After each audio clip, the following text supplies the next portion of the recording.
واللیل اذا سجا ما ودعك ربك وما قلى وللآخرة خير لك من الأولى. شب گریزاں ہوگی آخر جلوائے خورشید سے، یہ چمن معمور ہوگا نغمائے توحید سے.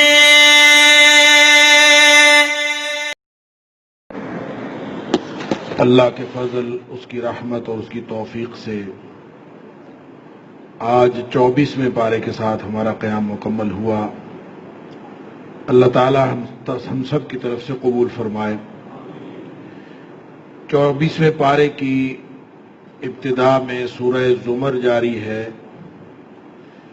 اس کی بقیہ 44 آیات وہ آج کے پارے میں شامل ہیں. اس کے علاوہ سورہ المؤمن وہ پوری صورت آج کے پارے میں شامل ہے، اور اس کے علاوہ سورہ حامیم سجدہ جس کو سورہ فصلت بھی کہتے ہیں، اس سورت کی پہلی 46 آیات آج کے پارے میں شامل ہیں. کل 54 آیات ہیں اس کی، اور باقی آیات اگلے پارے میں ہیں. سورہ زمر کل میں نے عرض کیا تھا کہ اس کا بنیادی موضوع توحید ہے، خالص اللہ کی بندگی. اور گزشتہ پارہ جہاں اختتام پذیر ہو رہا ہے وہاں اللہ تعالیٰ نے ایک مثال بیان کی ہے مشرک اور موحد کی.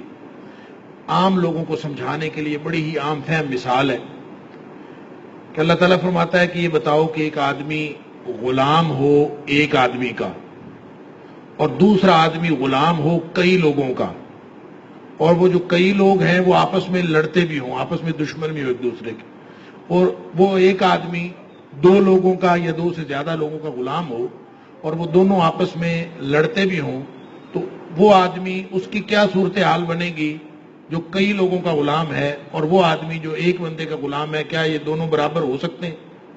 حل یستویان مثلا، اللہ تعالیٰ پوچھتا ہے کہ کیا یہ دونوں برابر ہو سکتے ہیں؟ اللہ اکبر. ظاہر ہے جو ایک آدمی ایک کا غلام ہے وہ پرسکون انداز میں اسی کی خدمت کر رہا ہے. جو آدمی 2 لوگوں کا غلام ہے اور دونوں آپس میں لڑتے بھی ہیں، آپس میں اختلاف بھی ہے، تو وہ اس کی مانے گا کہ اس کی مانے گا. تو یہ اللہ تعالیٰ نے عام فہم مثال اس لیے دی ہے کہ تاکہ مشرکین کو پتہ چل جائے کہ ایک اللہ کو نہ ماننے کا اور بہت سارے معبودوں کو شریک ٹھہرا لینے کا کتنا نقصان ہوتا ہے. نہ آدمی کو پتہ چلتا ہے میں نے کس کی بات ماننی کس کی نہیں ماننی. ایک اللہ کو ماننے والے ان کو کوئی پرابلم نہیں ہوتا، کوئی سمجھنے میں دقت نہیں ہوتی.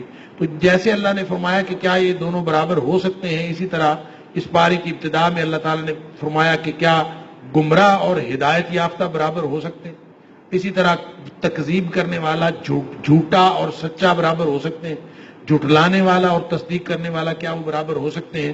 تو ظاہر ہے جب وہ برابر نہیں ہو سکتے کردار کے اعتبار سے تو وہ انجام کے اعتبار سے برابر کیسے ہو سکتے ہیں؟ جو موحد ہے وہ جنت میں جائے گا اور جو مشرک ہے وہ جہنم میں جائے گا. اللہ تعالیٰ معاف فرمائے. پھر فرمایا کہ یہ لوگ آپ کو دوسروں سے ڈراتے ہیں. وَيُخَوِّفُونَكَ بِالَّذِينَ مِن دُونِهِ. مشرکوں کا ہمیشہ ہر دور میں طریقہ یہ رہا ہے کہ وہ ڈراتے ہیں کہ وہ فلانا بابا ٹانگ توڑ دے گا، فلانا یہ کر دے گا، فلاں وہ کر دے گا. یہ ہمیشہ ڈراتے ہیں. وَيُخَوِّفُونَكَ بِالَّذِينَ مِن دُونِهِ. مختلف لوگوں سے ڈراتے ہیں. فرمایا أَلَيْسَ اللَّهُ بِكَافٍ عَبْدَهُ. جو اللہ کا ہو گیا کیا اللہ اپنے بندے کے لیے کافی نہیں ہے؟ تم لوگوں سے ڈراتے ہو. سبحان اللہ. وَمَن يُضْلِلِ اللَّهُ فَمَا لَهُ مِنْ هَادٍ. گمراہ آدمی اور ہدایت یافتہ آدمی برابر کیسے ہو سکتے ہیں؟ پھر فرمایا کہ اگر ان سے پوچھو کہ زمین و آسمان کا خالق کون ہے، یہ کہیں گے اللہ ہی خالق ہے. یعنی مشرکین عجیب مشرک ہیں کہ مانتے ہیں کہ اللہ خالق ہے، اور یہ وہی عقیدہ ہے جو سورہ عنکبوت کے اندر بھی بیان ہوا، اب یہاں سورہ زمر کے اندر بھی، سورہ مومنون کے اندر بھی، مختلف سورہ یونس کے اندر بھی مختلف جگہ پہ اللہ تعالیٰ نے یہ عقیدہ مشرکین کا بیان کیا ہے کہ مانتے ہیں کہ اللہ ہی ایک ہے، اللہ ہی خالق ہے، اللہ ہی سب کچھ دینے دلانے والا ہے، لیکن پھر بھی یہ شریکوں کو مانتے ہیں. تو اللہ تعالیٰ پوچھتا ہے کہ یہ بتاؤ کہ جن کو تم پکارتے ہو اللہ تعالیٰ کے علاوہ، اگر اللہ تمہیں کسی مصیبت میں مبتلا کرنا چاہے تو کیا وہ شرکا جو ہیں وہ نقصان سے بچا سکتے ہیں معبودان باطل؟ یا پھر اللہ کوئی رحمت کرنا چاہے تمہارے اوپر تو یہ جو معبودان باطل ہیں وہ رحمت کو روک سکتے ہیں؟ جب ان کا رول ہی کوئی نہیں، کوئی کردار ہی کوئی نہیں، تو تم پھر ان کی طرف کیوں جاتے ہو؟ قل حسبی اللہ، اے حبیب صلی اللہ علیہ وسلم ان کو بتا دیجئے اکیلا اللہ ہی میرے لیے کافی ہے۔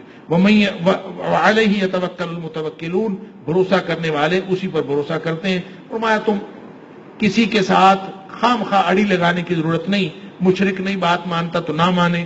قل یا قوم اعملوا علی مکانتکم انی عامل، آپ اپنی قوم سے کہہ دیجئے آپ اپنا کام کرتے جاؤ، میں اپنی جگہ اپنا کام کرتا جاتا ہوں۔ فسوف تعلمون، ان قریب تم کو لگ پتا جائے گا۔ اللہ اکبر۔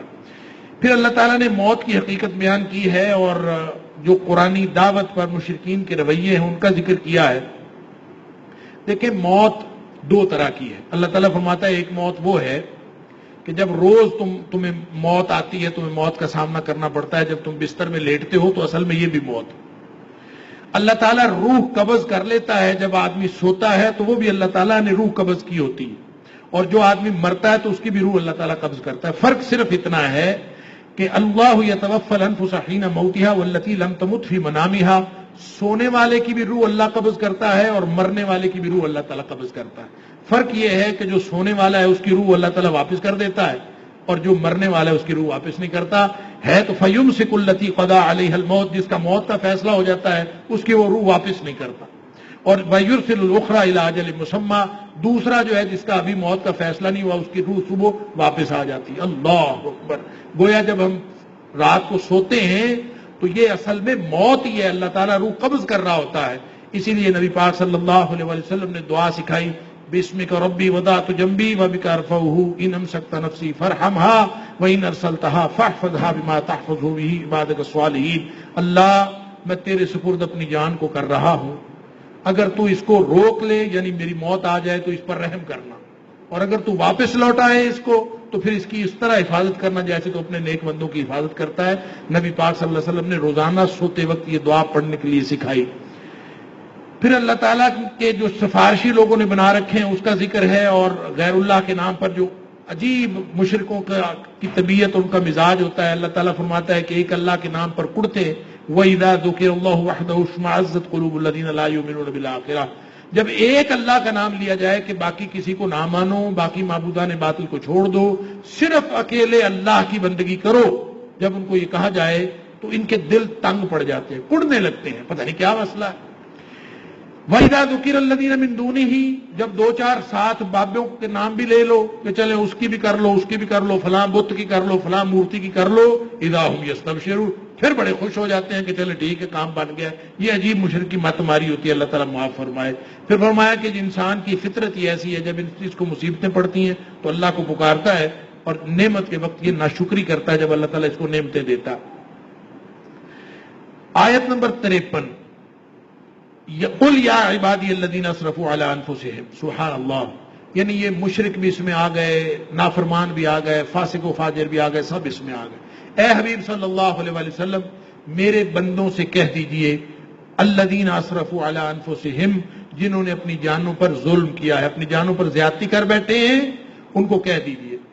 یہ آیت وہ ہے جس کے بارے میں مفسرین کا خیال ہے کہ یہ پورے قرآن کی سب سے زیادہ امید افزا آیت ہے، سب سے زیادہ امید دلانے والی آیت، اللہ، مایوس لوگوں کو ڈھارس بندھانے والی آیت۔ قل یا عبادی الذین اسرفوا علی انفسہم، جو بھی ظلم ہو گیا، جو بھی زیادتی ہو گئی، جتنے جرائم ہو گئے، مسئلہ کیا ہے؟ کوئی دنیا ساری تمہارا ساتھ چھوڑ گئی ہے تو اللہ تو ہے نا، لا تقنطوا من رحمت اللہ، حالات جتنے مرضی خراب ہوں، جتنا مرضی اپنی جانوں پر ظلم کر لیا ہے، اللہ کی رحمت سے مایوس نہیں ہونا۔ اللہ اکبر۔ ان اللہ یغفر الذنوب جميعا، اللہ سارے کے سارے گناہ معاف کر دے گا۔ ان اللہ یغفر الذنوب جميعا، تمام کے تمام گناہ اللہ تعالیٰ معاف کر دے گا۔ کیوں معاف کر دے گا؟ اس لیے کہ انہ هو الغفور الرحیم، وہ ہے ہی بخشنے والا اور رحم کرنے والا۔ تمہیں ایک کام کرنا پڑے گا، وَأَنِيبُوا إِلَىٰ رَبِّكُمْ وَأَسْلِمُوا لَهُ، تمہیں بس یہ کام کرنا ہے، ہر طرف سے منہ موڑو، جو در در پہ ٹھوکریں کھا رہے ہو، ماتھا ٹیک رہے ہو، ہر طرف سے منہ موڑو، ایک اللہ کے سپرد کر دو اپنے آپ، وَأَسْلِمُوا لَهُ، اپنے آپ کو اللہ کے سپرد کر دو، من قبل ان یاتکم العذاب ثم لا تنصرون، یہ کام جلدی کرنے کا ہے، اس کو تاریخ ڈالنے والی بات نہیں ہے کہ بندہ تاریخ ڈال دے کہ میں جناب عمرہ کروں گا پھر میں کروں گا، رمضان آئے گا پھر کروں گا، یا میں جب شادی ہو جائے گی پھر میں اس کے بعد کروں گا. تاریخ ڈالنے والی بات نہیں ہے، یہ جلدی کرنے والا معاملہ ہے. من قبل ان یاتیکم العذاب، ایسا نہ ہو کہ سوچتے سوچتے اللہ کا عذاب آ جائے. جب اللہ کا عذاب آ گیا ثم لا تنصرون، پھر مانگتے رہنا، پھر اللہ تعالیٰ مدد بھی نہیں کرے گا. اللہ اکبر. پھر آگے اسی کی تفصیل بیان فرمائی ہے کہ جب وقت گزر جاتا ہے تو انسان افسوس کرتا ہے کاش میں یہ کر لیتا. اللہ تعالیٰ فرماتا ہے کہ اس وقت سے پہلے پہلے اپنے آپ کو درست کر لو. پھر آدمی کہتا ہے کہ لو ان اللہ ہدانی لکنت من المتقین، پھر آدمی حسرت کرتا ہے اے کاش یہ ہو جاتا، کاش یہ ہو جاتا. اللہ فرماتا ہے بلا قد جاءتک آیاتی، میری آیتیں تیرے پاس آئی ہوئی ہیں. فکذبت بها واستکبرت وکنت من الکافرین، جو ان آیتوں کو اب نہیں مانتا وہ کب مانے گا؟ وہ قیامت کے دن کہے یہ جب بھی حسرت و افسوس کرے اس کا کوئی فائدہ نہیں ہے. پھر اللہ تعالیٰ فرماتا ہے کہ جو مشرک ہوتے ہیں ہمیشہ جاہل لوگ شرک کرتے ہیں، پڑھا لکھا آدمی اس کا شرک کے ساتھ کوئی تعلق نہیں.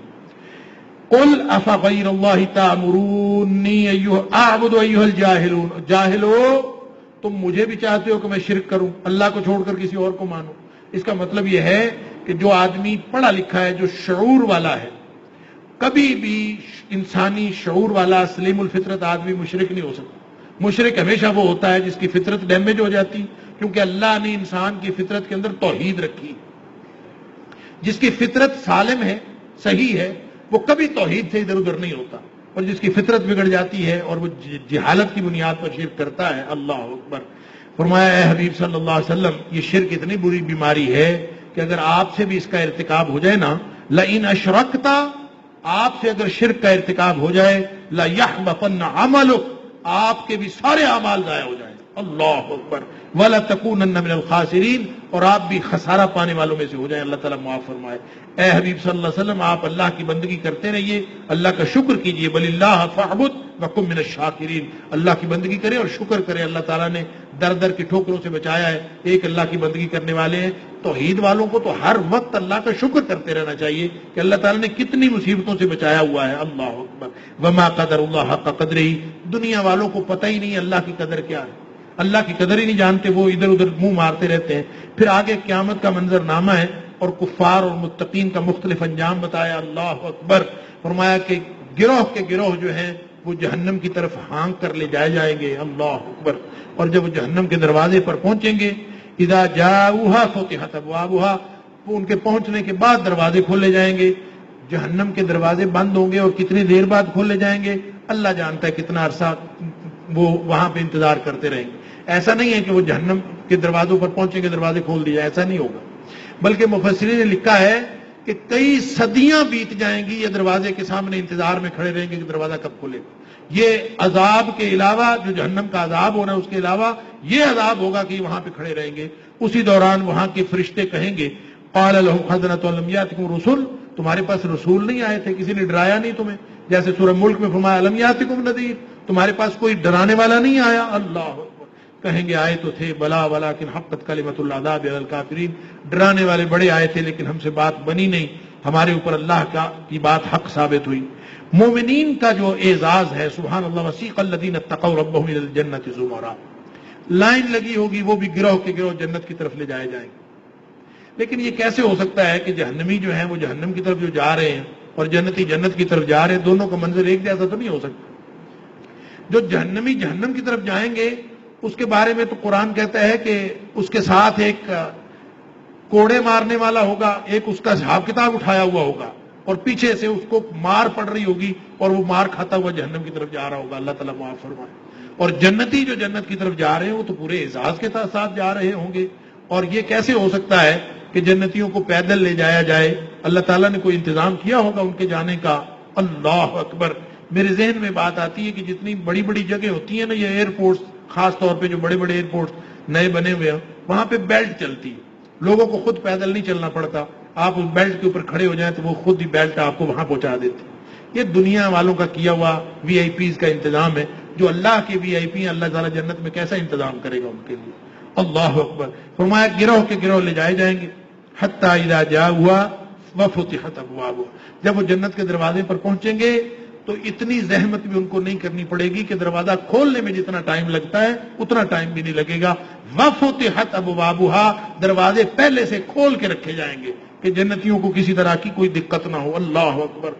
وقال لهم خزنتها سلام علیکم، سارے جو دروازوں پہ کھڑے ہوں گے جنت کے دربان، وہ وہاں پہ سلامی پیش کریں گے کہ جنتی آ گئے ہیں، ان کو پہلے سلامی ہوگی. فادخلوا خالدین سبحان اللہ وقال الحمدللہ الذی صدقنا وعدہ، اور شکر اللہ کا کرتے ہوئے، الحمدللہ کرتے ہوئے جنتی جنت میں داخل ہوں گے کہ شکر ہے اللہ نے اپنا وعدہ سچا کر دکھایا، ہمیں وہ جنت عطا فرما دی. سبحان اللہ. فنعم اجر العاملین، عمل کرنے والوں کا کتنا بڑا اجر ہے. اور فرمایا ان کے ارد گرد فرشتے ہوں گے جو وتر الملائکۃ حافین من حول العرش، عرش کے ارد گرد فرشتے ہوں گے جو یسبحون بحمد ربہم، جو رب کی تسبیح بیان کر رہے ہوں گے. اور یوں معاملہ مکمل ہو جائے. وقیل الحمدللہ رب العالمین، اور ساری تعریفیں اس رب کے لیے ہیں جو سارے جہانوں کا رب ہے. اس کے بعد سورہ مومن ہے، اس کو سورہ غافر بھی کہتے ہیں. اور سورہ مومن کا بھی بنیادی موضوع تو توحید ہی ہے، اور اس کا آغاز ہوتا ہے اللہ تعالیٰ کی صفات سے. لیکن اس میں جو اصل بنیادی بات ہے، یعنی یہ جلالی صورت ہے، بڑے اس کے اندر بڑی یعنی ترہیب کی گئی ہے، ڈرایا گیا ہے اللہ کے عذابوں سے. لیکن بنیادی طور پر توحید کی تبلیغ کی تھی ایک مرد مومن نے. اللہ تعالیٰ نے اس سورت کا نام بھی مومن رکھا. فرعون کے دربار میں ایک مومن جو فرعون کے رشتہ داروں میں سے تھا، اس نے تقریر کی تھی فرعون کے دربار میں. یہ اس وقت کی بات ہے جب فرعون کے دربار میں یہ فیصلہ ہو گیا تھا کہ حضرت موسیٰ علیہ السلام کو قتل کر دیا جائے. فرعون نے یہ طے کر لیا تھا کہ حضرت موسیٰ علیہ السلام کو قتل کر. جب قتل کا فیصلہ ہو گیا تو ایک آدمی جو آل فرعون میں سے تھا، ان کے خاندان میں سے تھا، لیکن مومن ہو گیا تھا، لیکن اس نے اپنا ایمان چھپایا ہوا تھا، اس نے بتایا نہیں کہ میں مومن ہوں. اس نے فرعون کے دربار میں ایک تقریر کی تھی. اللہ تعالیٰ کو وہ تقریر ایسی پسند آئی کہ اللہ تعالیٰ نے اس تقریر کو قرآن کا حصہ بنا دیا، اور یہ قیامت تک کے لیے قرآن پڑھا جائے گا. اسی کے نام پر سورت رکھ دی، اور سورت کا نام بھی اسی کے نام پر رکھ دیا، سورہ مومن. اللہ اکبر. آیت نمبر 28 سے آن ورڈ یہ آیت نمبر 28 سے 54 تک اس کی تقریر ہے. تقریباً 14 پوائنٹس بنتے ہیں اس کی تقریر کے. لیکن شروع میں بھی اللہ تعالیٰ نے اپنی صفات کا ذکر کیا ہے اور توحید کا ذکر کیا ہے، اور پھر فرمایا جو مومن ہے نا، موحد، سبحان اللہ، ان کا یہ درجہ ہے. اللہ تعالیٰ نے ان کو یہ پروٹوکول دیا ہے کہ مومن یہاں زمین پہ پھرتا ہے، موحد یہاں زمین پہ پھرتا ہے. اللہ کے فرشتے جو اللہ کے عرش کے ارد گرد ہیں، ان کا کوئی کام نہیں سوائے اللہ کی تسبیح بیان کرنے کے. اور وہ ایک کام یہ بھی کرتے ہیں، وَيَسْتَغْفِرُونَ لِلَّذِينَ آمَنُوا، اہل ایمان جو زمین پہ پھرتے ہیں ان کے لیے دعائیں وہ ملائے اعلیٰ کر رہے ہیں. شاہ ولی اللہ نے لکھا ہے کہ فرشتوں کی کئی قسمیں ہیں، کسی کی کوئی ڈیوٹی، کسی کی کوئی ڈیوٹی. اللہ تعالیٰ کے ہزاروں فرشتے ہیں، لاکھوں کروڑوں اربوں پر کتنے ہیں، کوئی اللہ کے فرشتوں کی تعداد کو نہیں جانتا. لیکن ملائے، کچھ فرشتے ہیں جو ملائے اسفل ہیں، جن کی چھوٹی چھوٹی ڈیوٹیاں لگتی ہیں دنیا میں، چھوٹے چھوٹے کام ہیں، سب کی ڈیوٹیاں لگتی ہیں. کچھ ملائے اعلیٰ ہیں جو اللہ تعالیٰ کے عرش کے ارد گرد ہیں، ان کا کوئی اور کام نہیں سوائے تسبیح کرنے کے. وہ اللہ کے عرش کے ارد گرد تسبیح بیان کرتے ہیں، ساتھ وہ اہل ایمان کے لیے دعائیں کرتے ہیں. ان کے لیے کیا دعائیں کرتے ہیں؟ ان کے لیے استغفار کرتے ہیں، اور پھر یہ کہتے ہیں اللہ تیری رحمت بڑی وسیع ہے. فاغفر للذین تابوا واتبعوا سبیلک.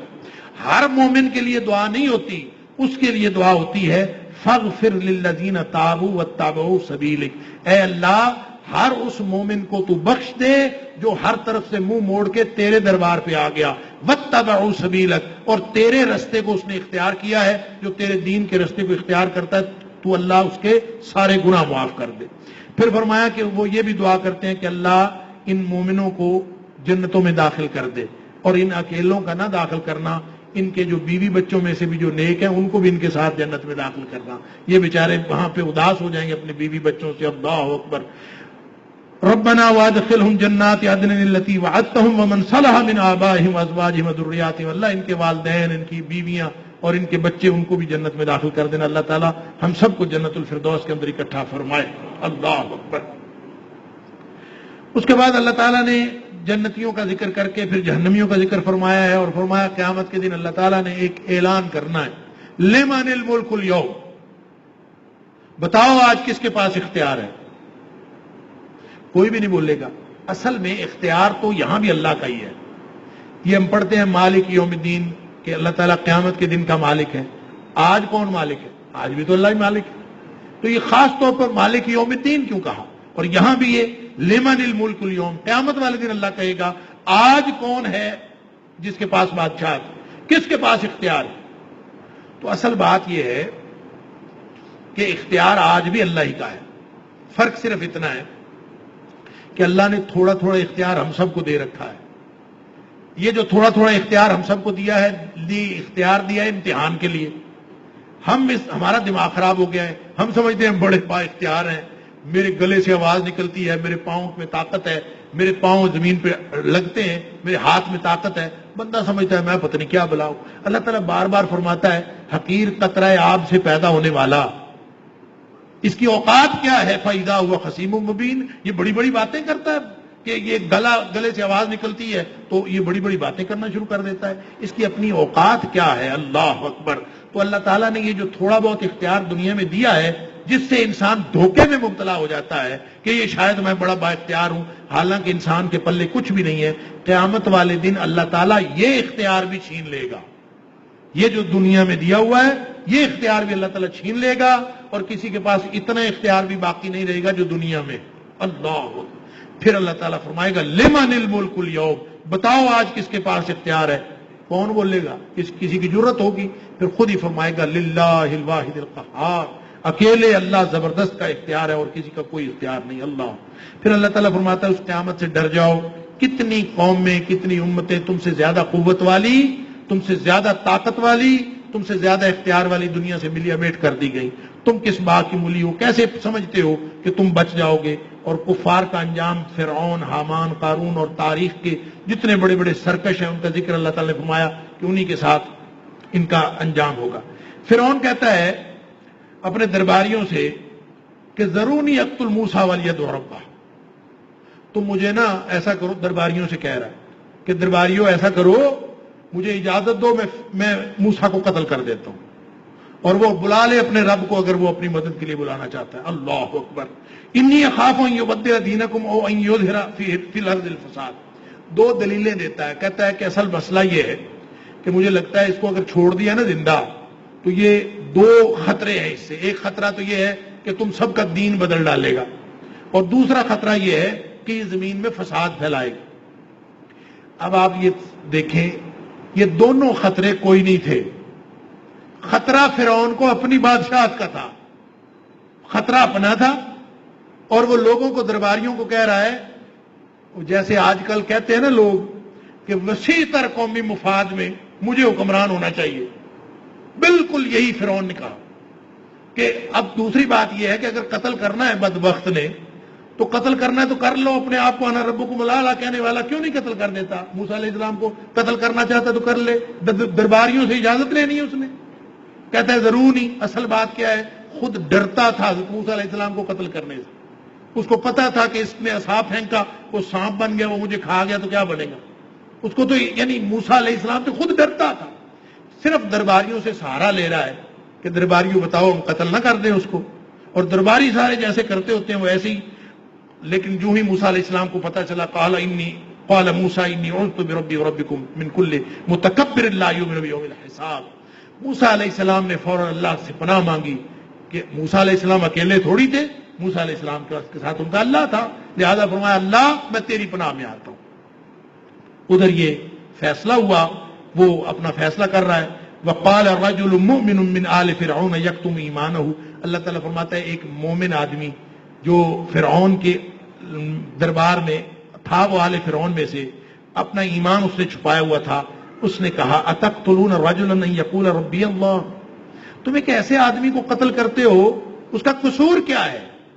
کیوں اس کو قتل کرنا چاہتے ہو؟ اس نے صرف یہ قصور ہے کہ اس نے کہا میرا رب اللہ ہے، صرف اس لیے قتل کرتے ہو؟ اللہ کہتے ہیں کہ یہ اس شخص کا نام تھا شمعان، مفسرین نے لکھا ہے، اور فرعون کا یہ چچا زاد بھائی تھا، انہی کے خاندان میں سے تھا۔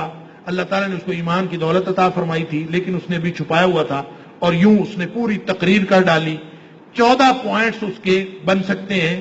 پہلا پوائنٹ یہ ہے کہ اس نے کہا کہ ایسے شخص کو کیوں قتل کرتے ہو جس نے اپنے اللہ کو اپنا رب بنایا ہوا ہے، اور پھر اس نے دوسری بات یہ کہی کہ موسیٰ کو اس کے حال پر چھوڑ دو، مشورہ دیا کہ اس کے حال پر چھوڑ دو، اس لیے کہ اگر تو یہ جھوٹا ہے تو خود بھگتے گا، اور اگر یہ سچا ہے اس کا فائدہ تمہیں بھی ہوگا، لہذا اس کو کچھ نہ کہو۔ تیسری بات اس نے کہی کہ آج تمہارے پاس اقتدار ہے، تم اس اقتدار کے نشے میں اس کو قتل کرنا چاہتے ہو، جب عذاب آ جائے گا تو پھر تمہیں کون بچائے گا جب یہ تمہارا اقتدار بھی تمہارے پاس نہیں رہے گا۔ چوتھی بات اس نے کہی کہ مجھے ڈر ہے کہ جیسے پہلی قوموں پر عذاب آیا تمہارے اوپر بھی اللہ کا عذاب آ جائے گا۔ گویا اس نے پورے پرجلال انداز میں یہ کہا کہ اللہ اپنے بندوں پر ظلم نہیں کرتا، تمہارے کرتوت ایسے ہیں کہ مجھے ڈر لگتا ہے کہ تمہارے اوپر عذاب آ جائے گا۔ اللہ اکبر۔ پھر اس نے پانچویں بات یہ کہی کہ مجھے قیامت والے دن ڈر ہے کہ قیامت والے دن جو یہاں کہا یوم التناد، جس دن لوگ ایک دوسرے کو پکار رہے ہوں گے، وہ قیامت والے دن اب دیکھیں نا حالات کیا ہوں گے قیامت والے دن اللہ ہی جانتا ہے۔ زمین بھی تپی ہوئی ہوگی اور آگ نکال رہی ہوگی، اوپر سے سورج جو ہے وہ آگ برسا رہا ہوگا، اور ایک طرف جہنمیوں کو جہنم نظر آ رہا ہوگا، اور حساب کتاب سامنے ہوگا، اللہ کے دربار میں سب ڈر رہے ہوں گے، جنتی بھی ڈر رہے ہوں گے، تو سوائے چیخو پکار کے اور ایک دوسرے کو پکارنے کے وہاں پہ شور کی آوازیں ہی ہوں گی، اور کیا ہوگا؟ اس لیے فرمایا یوم التناد، اللہ اکبر، جنتی جہنمیوں کو، جہنمی جنتیوں کو، سب ایک دوسرے کو پکار رہے ہوں گے، مختلف گروہوں کو پکار رہے ہوں گے، اس لیے فرمایا کہ یوم التناد ہے، اس دن سے بچ جاؤ، اللہ اکبر۔ اور اس دن فرمایا کوئی بچانے والا نہیں ہوگا۔ چھٹی بات یہ کہی کہ یوسف علیہ السلام بھی تمہارے پاس آئے تھے، یوسف علیہ السلام بھی تو مصر میں گئے تھے نا، تو یوسف علیہ السلام بھی تمہارے پاس آئے تھے، تم ان کے بارے میں بھی شک کرتے رہے، پتہ نہیں اللہ کا نبی ہے کہ نہیں، اور پھر فرمایا بے دلیل بحث و تکرار نہ کرو، اللہ کی ناراضگی کا سبب ہے، اور اگر اللہ ناراض ہو گیا تو پھر اللہ تعالیٰ تمہیں عذاب میں مبتلا کر دے گا۔ پھر اس نے بدبخت نے، فرعون نے، بجائے اس کے کہ موسیٰ علیہ السلام کی یا اس مرد مومن کی بات سنتا، وہ کہتا ہے حامان کو ایک عمارت بناؤ، میں اس کے اوپر چڑھتا ہوں اور چڑھ کے دیکھتا ہوں موسیٰ کا رب ہے کہاں، میں پہلے دیکھوں تو صحیح۔ امام شوکانی لکھتے ہیں کہ لگتا یہ ہے کہ انتہائی احمق تھا، عقل اس کے پاس سے بھی نہیں گزری تھی، اس بے وقوف کو اتنا نہیں پتا کہ موسیٰ علیہ السلام نے یہ دعویٰ کیا کب ہے کہ میرا اللہ جو ہے وہ اونچی عمارت سے نظر آ جاتا ہے، اللہ تعالیٰ تو نظر ہی نہیں آتا، کب اس نے دعویٰ کیا تھا؟ لہٰذا اس نے گویا بالکل احمق تھا فرعون۔ پھر اس نے یہ بھی کہا کہ میری بات مان لو، یہی کامیابی کا راستہ ہے، دنیا کی زندگی چند روزہ ہے، اصل گھر آخرت کا ہے، برے عمل پر اسی کے مطابق عذاب ہوگا، اچھا عمل کرو گے تو اللہ تعالیٰ جنت عطا فرمائے گا۔ میں تمہیں یا قوم ما لی ادعوکم الی النجات وتدعوننی الی النار، میں تمہیں جس طرف بلا رہا ہوں یہ نجات کا رستہ ہے، اور جس طرف تم بلا رہے ہو وہ سارا جہنم کا رستہ ہے۔ میں توحید کی طرف بلاتا ہوں، تم شرک کی طرف بلاتے ہو، تمہاری دعوت کی کوئی حیثیت نہیں، نہ دنیا میں نہ آخرت میں، ان قریب تمہیں میری باتیں یاد آئیں گی۔ فرعون کے دربار میں وہ مرد مومن کہہ رہا ہے فَسَتَذْكُرُونَ مَا أَقُولُ لَكُمْ، میں جو کچھ کہہ رہا ہوں یہ ان قریب تمہیں یاد آئیں گی میری باتیں کہ کسی نے کی تھی۔ اللہ وَأُفَوِّضُ أَمْرِي إِلَى اللَّهِ إِنَّ اللَّهَ بَصِيرٌ بِالْعِبَادِ، میں اپنا معاملہ اللہ کے سپرد کرتا ہوں۔ اللہ تعالیٰ فرماتا ہے مرد مومن کو تو اللہ نے بچا لیا، فَوَقَاهُ اللَّهُ سَيِّئَاتِ مَا مَكَرُوا، اس مرد مومن کو بھی اللہ نے بچا لیا، باقی بنی اسرائیل کو بھی اللہ نے بچا لیا۔ وَحَاقَ بِآلِ فِرْعَوْنَ سُوءُ الْعَذَابِ، اور جو سارے باقی کے آل فرعون تھے سارے عذاب کا شکار ہو گئے۔ اب یہاں آیت نمبر 46 ہے سورہ مومن کی، یاد رکھیے گا کہ اللہ تعالیٰ فرماتا ہے النار یعرضون علیہا غدوا وعشیا، کہ یہ جو آل فرعون عذاب کا شکار ہوئے نا، یہ صبح و شام آگ پر پیش کیے جاتے ہیں۔ النار یعرضون علیہا، ان پر آگ پیش کی جاتی ہے، غدوا وعشیا، صبح بھی اور شام بھی، گویا ان کو عذاب ہو رہا ہے آگ کا صبح و شام۔ یہ کہاں ہو رہا ہے؟ ظاہر ہے برزخ میں ہو رہا ہے، اور عالم برزخ کہاں ہے؟ قبروں میں ہے، یہ جہاں کہیں بھی ہے۔ تو لوگ کہتے ہیں کہ عذاب قبر کا ذکر قرآن میں نہیں ہے، یہ عذاب قبر نہیں ہے تو اور کیا ہے؟ یہ برزخ کا عذاب ہے، النار یعرضون علیہا غدوا وعشیا۔ پھر اللہ تعالیٰ فرماتا ہے وَيَوْمَ تَقُومُ السَّاعَةُ، جس دن قیامت ہوگی نا، أَدْخِلُوا آلَ فِرْعَوْنَ أَشَدَّ الْعَذَابِ، تو اس دن تو سارے آل فرعون کو شدید ترین عذاب میں ڈال دیا جائے گا۔ یعنی یہ عالم برزخ میں جب تک قیامت قائم نہیں ہوتی یہ عذاب ہو رہا ہے، اس کے بعد وہ عذاب ہوگا۔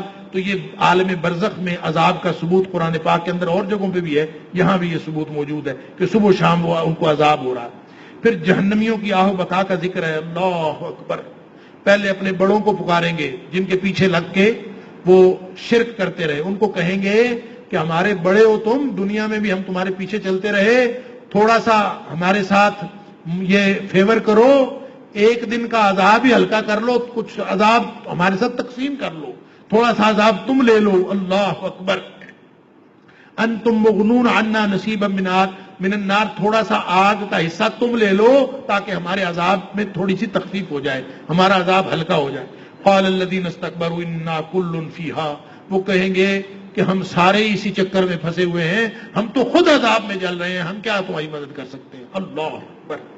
پھر وہ جہنم کے داروغے سے کہیں گے, اللہ اکبر, اس سے قال الذین فی النار لخزنۃ جہنم, جہنم کے دربان سے کہیں گے ادعوا ربکم یخفف عنا یوما من العذاب, اپنے رب سے کہو کہ ایک دن کا عذاب ہی ہمارے اوپر ہلکا کر دے, ایک دن کی ہمیں مہلت مل جائے. قالوا بلا قالوا فادعوا وما دعاء الکافرین الا فی ضلال. اللہ تعالیٰ فرماتا ہے فرشتے کہیں گے کہ پکارتے رہو اور کہتے رہو جو کہنا ہے, تمہارے اب پکارنے کا کوئی فائدہ نہیں ہوگا, تمہارا پکارنا فضول ہے. آگے نبی اکرم صلی اللہ علیہ وسلم کو تسلی دی جا رہی ہے, صبر و استقامت سے آپ دعوت توحید جاری رکھیے. جو متکبر ہیں وہی آپ کا انکار کریں گے, اور جو متکبر ہوتا ہے وہی جہنم میں جاتا ہے. تکبر کرنے والا کبھی عاجزی نہیں کر سکتا, جس کے دل میں تکبر ہے وہ عاجزی نہیں کر سکتا, اور جس کے دل میں تکبر ہے وہ دعا بھی نہیں مانگ سکتا. اللہ تعالیٰ فرماتا ہے کہ دعا مانگا کرو, اور وقال ربکم ادعونی استجب لکم, تم ایسا کرو کہ عاجزی کیا کرو, میرے سے مانگتے رہا کرو, دعا مانگا کرو, عذابوں سے پناہ مانگو, اللہ تعالیٰ کی جنت مانگو, مجھ سے مانگا کرو. ادعونی, مجھے پکارو, استجب لکم, میں عطا کروں گا, میں تمہاری بات کا جواب دوں گا. ان الذین یستکبرون عن عبادتی سیدخلون جہنم داخرین, جو یہ کر نہیں پاتے نا, عاجزی نہیں کرتے اور اللہ تعالیٰ کے سامنے جھکتے نہیں ہیں, وہی متکبر ہیں اور وہی اوندھے منہ جہنم میں پھینکے جائیں گے. اللہ تعالیٰ معاف. نبی کریم صلی اللہ علیہ وسلم نے یہ آیت تلاوت فرمائی سورہ مومن کی آیت نمبر 60, اور پھر فرمایا الدعاء هو العبادہ, دعا ہی اصل عبادت ہے. یا فرمایا الدعاء مخ العبادہ, دعا عبادت کا مغز ہے, لہذا مانگتے رہنا چاہیے. دنیا میں کسی سے مانگے نا وہ ناراض ہو جاتا ہے, دنیا میں کسی سے مانگے تو وہ ناراض ہو جاتا ہے, اللہ ایسی ہستی ہے کہ اس سے نہ مانگے تو ناراض ہو جاتا ہے. فرمایا من لم يدع اللہ غاضب علیہ, ترمذی شریف کی حدیث ہے. فرمایا جو اللہ سے مانگتا نہیں ہے نا, اللہ سے دعا نہیں کرتا, اللہ تعالیٰ اس سے ناراض ہو جاتا ہے, کیونکہ دعا عاجزی کا اظہار ہے کہ اللہ میرا کوئی بھی نہیں ہے, میرا تیرے علاوہ کوئی نہیں ہے, تو میری پکاریں سن لے. پھر اس کے بعد دلائل توحید ہیں, آیت نمبر 61 سے 69 تک, کہ یہ زمین کو بنانے والا, آسمان کو پیدا کرنے والا, یہ تمہاری اچھی صورت بنانے والا, پاکیزہ رزق عطا کرنے والا, برکتوں والا رب, خالص اسی کو پکارو. اپنے مراحل تخلیق پر غور کرو کہ اللہ تعالیٰ نے نطفے سے, پھر علقہ, جمے ہوئے خون سے, لوتھڑے سے کس طرح اللہ تعالیٰ نے پیدا کیا. پھر کوئی بوڑھی عمر تک پہنچتا ہے, کوئی پہلے ہی فوت ہو جاتا ہے. اپنی زندگی پر غور کرو گے تمہیں توحید سمجھ میں آ جائے گی. پھر اللہ تعالیٰ نے پہلی امتوں کی تاریخ کا مطالعہ کرنے کا فرمایا, پہلی امتوں کی تاریخ کا مطالعہ کرو, تمہیں اس سے بھی ایمان نصیب ہوگا. اللہ اکبر, کہ کتنی امتیں کتنی طاقت رکھنے والی پھر بھی وہ تباہ و برباد ہو گئی کیونکہ انہوں نے اللہ کی توحید کو نہیں مانا. اس کے بعد سورہ حامیم سجدہ ہے, یہ اس کو سورہ فصلت بھی کہتے ہیں. یہ بالکل ابتدائی دور کی صورت ہے, یعنی نبی پاک صلی اللہ علیہ وسلم کے ابتدائی دور نبوت کی ابتدا کے جو سال ہیں اس دور کی یہ صورت ہے. اس میں اگرچہ قرآن اور صاحب قرآن کا تعارف ابتدا میں کیا گیا ہے, اور اس صورت کا جو عمومی مزاج ہے وہ ڈراوا ہے, ترغیب, لیکن درمیان میں تھوڑی سی ترغیب کا بھی, یعنی اللہ تعالیٰ کا جو تبلیغ کا انداز ہے, اور وہ نبی پاک صلی اللہ علیہ وسلم کو بھی اللہ تعالیٰ نے سکھایا کہ نبی پاک صلی اللہ علیہ وسلم بشیر اور نذیر بن کے آئے, خوشخبریاں دینے والے اور ڈرانے والے, تنبیہ کرنے والے. تو اس میں پہلے تنبیہ ہے, پھر کچھ ترغیب بھی ہے. اور ویسے یہ صورت وہ ہے کہ جب کہتے ہیں کہ ابتدائی دور کی بات ہے تو کفار نے عتبہ بن ربیعہ کو بھیجا تھا نبی پاک صلی اللہ علیہ وسلم کے پاس, کہ نبی پاک صلی اللہ علیہ وسلم جب دعوت دے رہے تھے اور آپ کے ساتھی بھی بہت کم تھے, تو قریش مکہ سب کے سب بڑے پریشان ہوتے تھے کہ یہ ہمارے لڑکے کو کیا ہو گیا ہے کہ عجیب و غریب باتیں کرتا ہے, ہمارے معبودوں کو برا کہتا ہے. تو انہوں نے بھیجا عتبہ بن ربیعہ کو بڑی ہمدردی کے ساتھ. وہ جا کے کہتا ہے 4 آپشن ہیں. پہلا آپشن یہ ہے کہ اگر تم مال چاہتے ہو تو ہم سارے چندہ کر کے تمہیں اتنا مالدار کر دیتے ہیں کہ تمہارے جتنا مالدار پورے عرب میں کوئی نہیں ہو. اگر تم سرداری چاہتے ہو تو ہم سارے مل کے تمہیں سردار بنا لیتے. تمہارا مسئلہ کیا، مسئلہ بتاؤ. اور اگر تم کسی خاص عورت سے شادی کرنا چاہتے ہو تو پورے عرب کی جس عورت پر ہاتھ رکھو تم اس سے شادی کر دیتے. اور اگر یہ سب کچھ نہیں ہے تو پھر اس کا مطلب یہ بھی ہو سکتا ہے تمہیں کوئی بیماری لگ گئی ہو. تو اگر تمہیں کوئی بیماری ہے تو تب بھی ہمیں بتا دو، ہم جتنا مرضی اخراجات ہوں تیرا علاج کرانے کے لیے تیار ہیں. یہ 4 آ کے آپشن دیے، بڑی ہمدردی کے ساتھ بات کی. نبی کریم صلی اللہ علیہ وسلم نے اس کو بٹھا لیا، اس کو یہ والی سورت سنائی. یہ سورت اس وقت نازل ہوئی تھی. اللہ کے رسول صلی اللہ علیہ وسلم نے یہ سورت سنائی، اور جہاں آج ہم نے سجدہ کیا ہے آیت سجدہ پر نبی پاک صلی اللہ علیہ وسلم نے سجدہ کیا، اور سجدہ کرنے کے بعد اس کو کہا کہ جاؤ تم، میرا یہی جواب ہے. اب وہ قرآن سن کے اس کو کیا سمجھ آئے کیا جواب ہے، کیونکہ وہ عربی جانتے تھے لہذا اس کو سمجھ آئی.